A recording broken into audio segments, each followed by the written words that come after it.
Recently तुमने merger देखा होगा जो आपका एयर इंडिया और विस्तारा का हुआ था।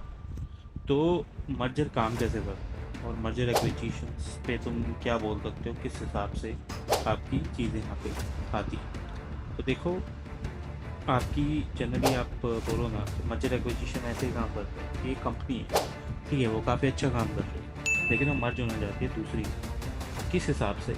क्योंकि उसको ये लगता है कि बॉस कैसे हम देखें और ये दूसरी कंपनी के साथ मर्ज करके हम बेटर काम कर सकते हैं। Whether this is a technology, financial perspective, उसको दूसरी मार्केट एक्वायर करती है, या फिर उसकी जो वर्क फोर्स है या दूसरी आपकी इंडस्ट्रियल यूनिट्स है वो काफ़ी बेटर है। ये सारी चीज़ें आपके रीज़न हो सकती हैं। लेकिन जब भी आप मर्जर होता है ना, तो एक बेसिक मर्जर मॉडल बनता है। कैसे आप मर्ज करते हो वो चीज़, जैसे मर्जर मॉडल है, आपका एनालाइज करता है financial profile of two companies, जो परचेज प्राइस है और कैसे आपका प्राइस है, परचेज प्राइस है वो बना डिटरमाइन करता है जो आपके बायर्स के ईपीएस हैं इंक्रीज और डिक्रीज हो रहे हैं। स्टेप वन में आपके देखे जाते हैं assumptions अबाउट एक्विजिशन, जैसे प्राइस है और आपके जो कैश हैं, स्टॉक्स हैं, डेट हैं, कॉम्बिनेशन में कैसे बनते हैं। फिर आपके डिटरमाइन करते हैं वैल्यूएशन तो शेयर आउटस्टैंडिंग बायर के, इस हिसाब से हम देखते हैं इस चीज़ को। फिर आपकी जो सेलर्स आपकी प्रोजेक्ट करते हैं इनकम स्टेटमेंट हर दूसरे बंदे के। फाइनली आप कंबाइन करते हो इनकम स्टेटमेंट और ऐड करते हो लाइन आइटम्स जो आपके रेवेन्यू और ऑपरेशन के लिए बेहतर है और जो एडजस्ट कर सकती है आपके इंटरेस्ट ऑन कैश को, इंटरेस्ट पेड को, या फिर डेट कॉम्बिनेशन के साथ दिया है इन सारी चीज़ों। बायर का जो टैक्स रेट है आपके कंबाइन करता है नेट इनकम में और डिवाइड करता है न्यू शेयर काउंट को डिटरमाइन करने के लिए कंबाइन ईपीएस।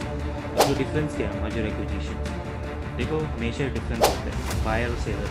जैसे बायर और सेलर होता है किसी भी एमएनए डील में, डिफरेंस होता है मर्जर एक्विजिशन। जैसे मर्जर में क्या है, कंपनीज क्लोज होती है सेम साइज की। एक्विजिशन में क्या है, सिग्निफिकेंट लार्जर होती है कंपनी जो इस हिसाब से काम करती है।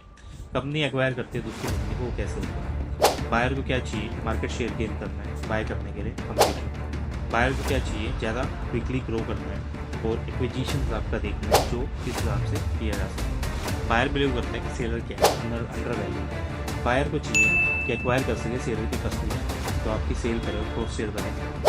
बायर सोचता है कि सेलर की क्रिटिकल टेक्नोलॉजी इंटेलेक्चुअल प्रॉपर्टी है, कुछ सीक्रेट सोर्स है जो आपकी सिग्निफिकेंट एनहेंस कर सकती है आपका बिजनेस। बायर बिलीव करता है कि अचीव कर सकता है सिग्निफिकेंट सिनर्जी, जिस हिसाब से चीज़ें यहाँ पे टेक्निकली काम करती हैं। अब ये उसने डिसाइड कर लिया खरीदेगा क्यों।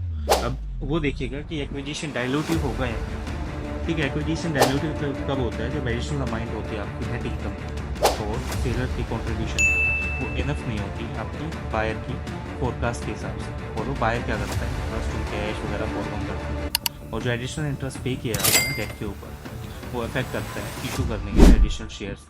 एक्विजिशन इफेक्ट भी ऐसे काम करता है। जो अमortization आपका इंटेंजिबल्स का, वो एक्विजिशन डायलूटिव के हिसाब से काम करता है। अब ये देखते हैं कि किस हिसाब से आपका जो शेयर है, जैसे एक्विजिशन है डायलूटिव हो सकती है।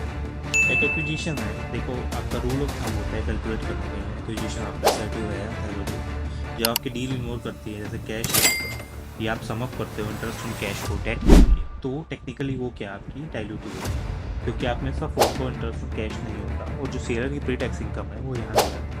लेकिन आपकी जो सारी स्टॉक डील्स होती हैं शॉर्टकट होती है एसेस करने के लिए, ये असर्टिव है या नहीं। और जो डील इन्वॉल्व करती है आपकी कैश, स्टॉक, डेट, जो कोई रूल ऑफ थंब नहीं है और आप उसको यूज़ कर सकते हो लाइटन करने के लिए मेंटल मैथ्स के हिसाब से। तो यही चीज़ें आपकी यहाँ पे काम करती है और इन्हीं चीज़ों के हिसाब से आप देखते हो किस हिसाब से हम टेक्निकली इसको फिट कर सकते हैं। एक कंपनी जो हायर पी में काम करती है वो एक्वायर करती है लोअर पी में, जो असर्टिव और डायलूटिव होती है। आप ये नहीं बोल सकते ये स्टॉक डील है, आप ये नहीं बोल सकते कैश डील और ओल्ड डेट डील है। लेकिन जो पी मल्टीपल्स है बायर से करती है वो मैटर करते हैं किस हिसाब से स्टॉक यहाँ इशू किए गए हैं और कैसे वो आपको बेनिफिशियल करेंगे आने वाले टाइम में। तो यही एक बायर सेलर डील होती है जो आने वाले टाइम में आपके लिए काम करती है।